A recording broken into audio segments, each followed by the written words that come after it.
佢炸嘅，炸得一日凍喎，炸得一日凍喎，呢入面就凍嘅，包好落去度，好正，仲有蛋添啊！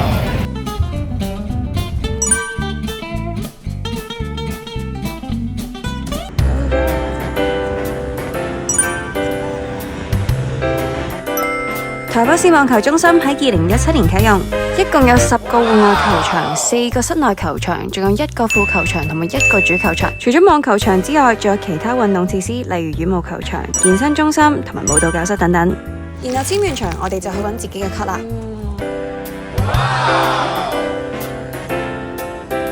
去咗網球場啦，台北打網球，同埋啱啱嗰個雞腿麵。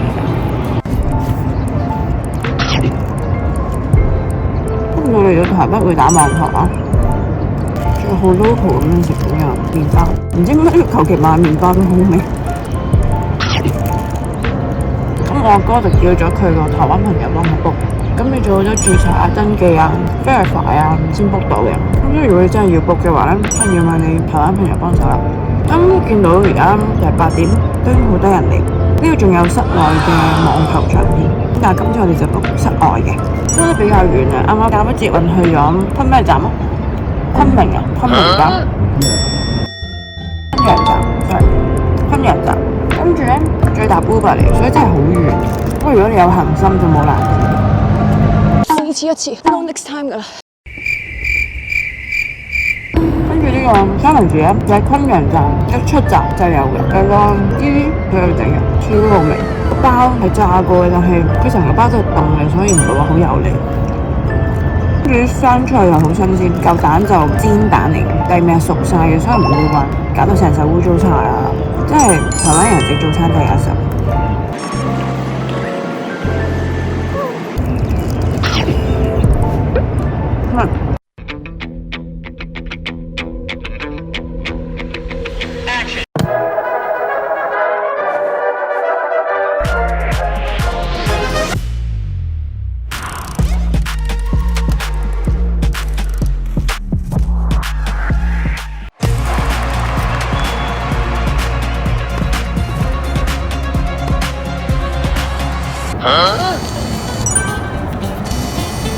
佢跟到我啊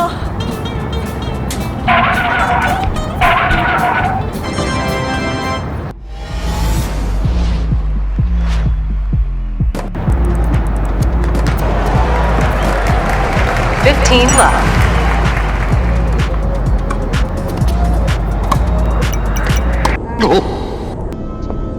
You're a holiday.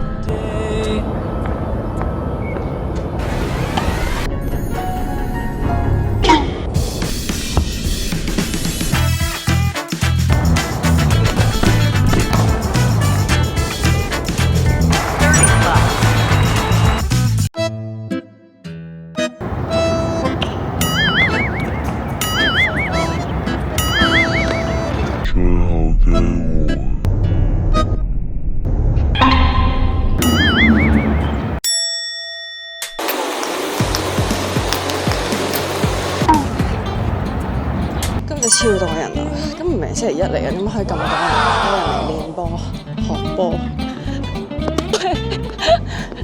？Overall 個場都幾唔錯，但係自己覺得個預約方法同埋地理位置，對於香港人或者其他旅客嚟講都係頗難嘅，咁所以就3.5分。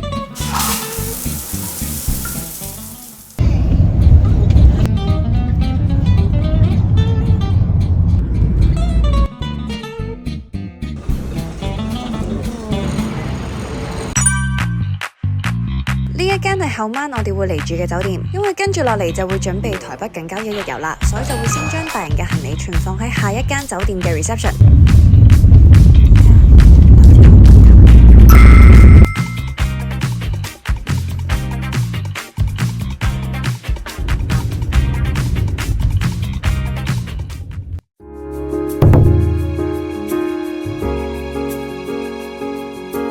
就係台北一個非常之出名浸溫泉嘅好地方，嗰邊有珍貴嘅硫磺溫泉資源，其中以青黃泉同埋白黃泉為最出名。今次我哋就會住呢一間溫泉旅館。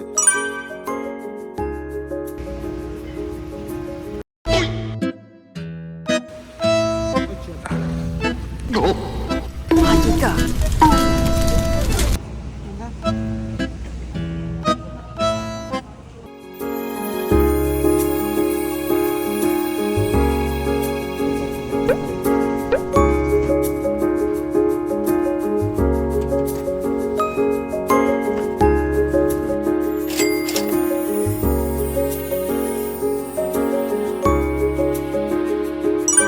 房間入面嘅私人溫泉浴池仲會出白黃泉水，仲有埋呢啲入住贈品。今次就 share 埋我喺北投2日1夜嘅懶人包，有興趣嘅話就 keep 低佢啦。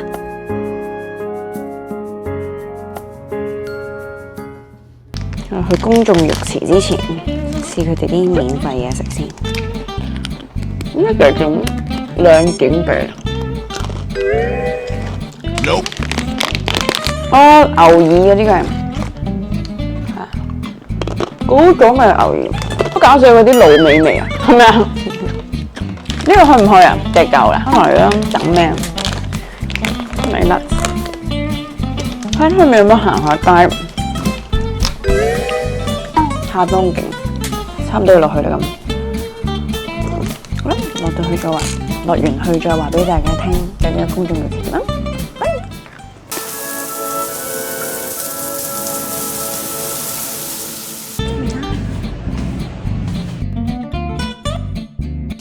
好啦，咁啱啱咧就浸完出面嘅大浴場翻嚟啦。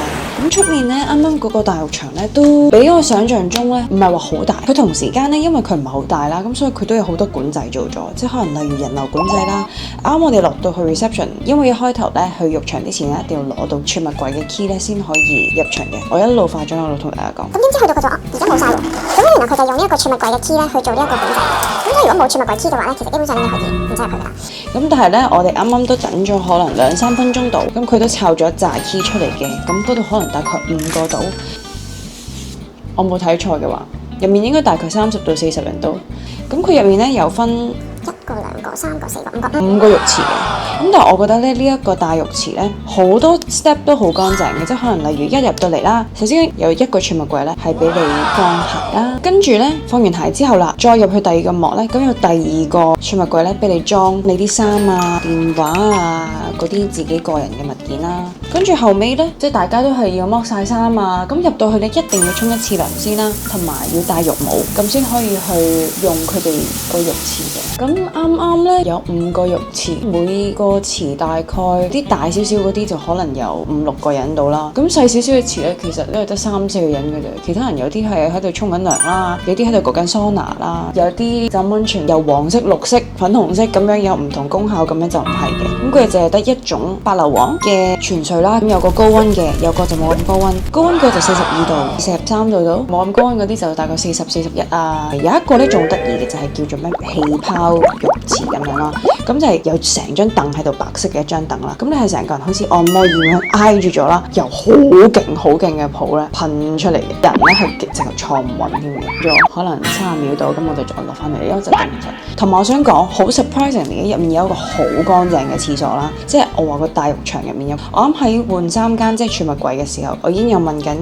個 staff 喺度，所以如果你問問題，一定問到問題。咁嗰度啱就問個 staff 啊，廁所喺邊啊咁樣，跟住佢就話哦，廁所喺浴場入面。佢話廁所喺浴場入面嚟嘅咯。咁個廁所咧係非常之乾淨啦。佢好多指示就係話哦，唔該你去完廁所之後再沖個涼，先可以再入翻個浴池㗎咁樣。咁有好多呢啲指示寫咗出嚟，即係 make sure 啲人係乾淨嘅狀態下入浴池啦。咁所以我覺得呢度啲衞生啊同埋整潔度啊都好好咯。啱啱咧，我覺得 experience 幾唔錯嘅。如果你同我一樣都係諗住哦嚟一日北投去嚟呢間酒店浸下溫泉嘅話咧，咁其實你淨係需要個人到咯。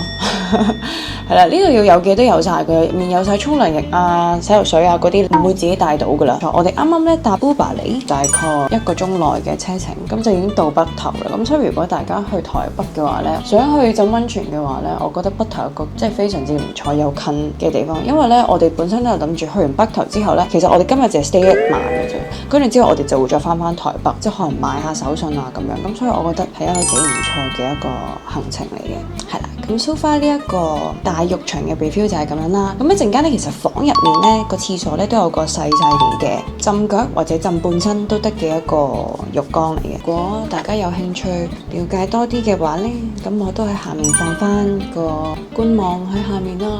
呢個都唔係 sponsor 嚟嘅，我都想有 sponsor， 純粹係自己分享一啲自己去完旅行有伏嘅就話俾大家聽啊，冇伏嘅話呢，咁就大家啱 budget 嘅話就跟下我行程去，咁就減省啲你哋要思考嘅時間咁樣咯。咁而家化妝先，咁一陣間出門口嘅時候就再話俾大家聽啦。